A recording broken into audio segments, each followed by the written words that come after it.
егер Салтан Сәкен мына жазуды өз көзімен көріп, құлағымен естіп жатса, мынау айтып отырғаны өте үлкен қатерлік.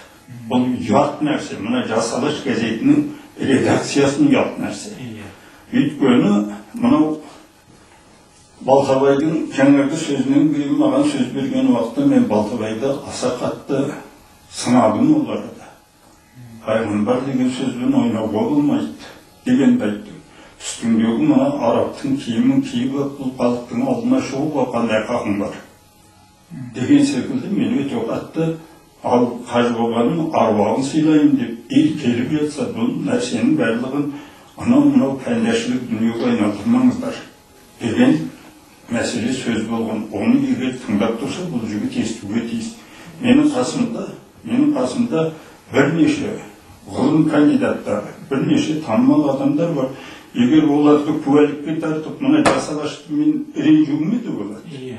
Бірақ болымсыз дүние үшін мен бұны тіпті қозғамай-ақ қояйын деп ойлаймын. Мынау сіздер бұны сұхбат жасайық, халыққа білдірейік дегеннен айтып отырған нәрсем.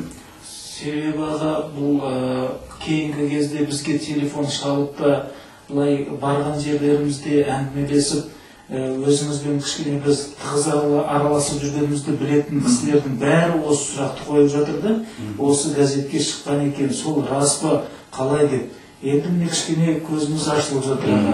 Ана Салтан Сәкен енді осының бәрін әлі бір іліп алмай, толық беру керек еді. Сол қалай болды, алдында қалай не айттыңыз деген сияқты. Енді кішкене осы халыққа осы жеткізудің бір тәсілі ретінде өзіңізді шақырғанымыз. Өте жақсы. Бұл арада бір айта кететін нәрсе, бұл сол күні, дәл осы күні, мына Балтабай араласып бұрыннан ызбандасып, сәлемдесіп жүретін жігіт. Бұл енді бұрын ұстаз болған адам.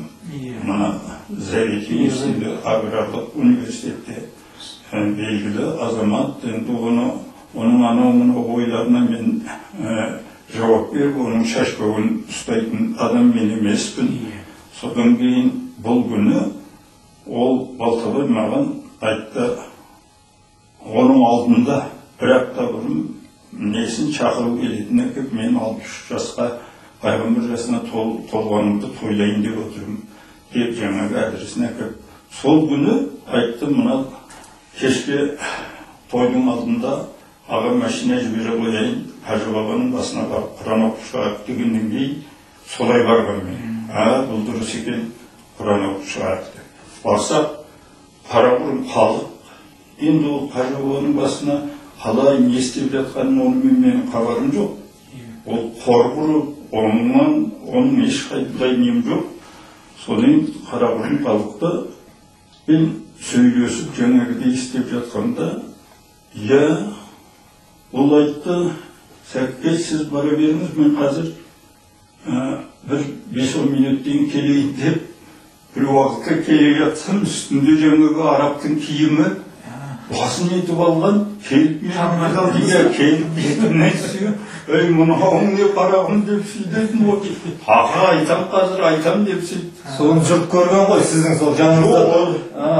Елім көзі келді ғой. Соның жаңағы әңгімесін айтты, оны мен тыңдағым да жоқ. Өзім ана жақта күн шақырайыпты, бір көлеңке жерде отырдым. Содан сізге сөз береміз деп шақырып алғаннан кейін жаңағы нәрсені тыңдалып тұрды, радио болды, усилительмен жаңағыдай. Сонда мынау Салтан Сәкен деген сол радиода қатысқан азамат па деп солай ойладым. Советхан аға, бұл жерде енді қазақ журналистикасы енді дамып келе жатыр ғой. 70 жыл жаңағы бұғауда болып, енді үйреніп, жас жігіттер енді өстіп үйренеді. Талдауы дұрыс, бірақ ішіндегі тактикалық, методикалық қателері бар. Бұл жерден бұл да жаңағы біздің мемлекеттің қазақ журналистикасына қаржы бөлінбеу жағынан ба деп ойлаймын. Себебі егер қазіргі қаптап кеткен орыс телевидениесі, орыс газеттеріндегідей қаржы бөлсе, бізде бұндай кемшіліктер аз болады. Себебі мына жігіттердің күндіз 2-3 жерге барып, оны қорытуға да уақыты жоқ. Қазір мен көптеген журналистер білемін. не үй-күйі жоқ, не жаңағы дұрыс қаражат болмаса, қайдан ол талдау жасайды, қайдан жаңағы үлгереді дұрыс материалды беріп. Сондықтан осы жағын сіз енді тұлғалы азаматсыз, осыны жаңағы ел басшыларымызға, ел ағаларына жеткізсеңіз, осындай қателіктер кем болады. Мысалы, жаңа өзіңіз айттыңыз, Қажы баба туралы 5 минуттың ішінде көптеген материал оқып қалдық. Ал егер осы журналистердің 100 журналисттің 5-еуі осыны дұрыстап жатса, елдің бәрі білетін еді ғой. Осы жақтар кемшін. Енді көш жүре түзеледі дейді, ақырын түзелерміз.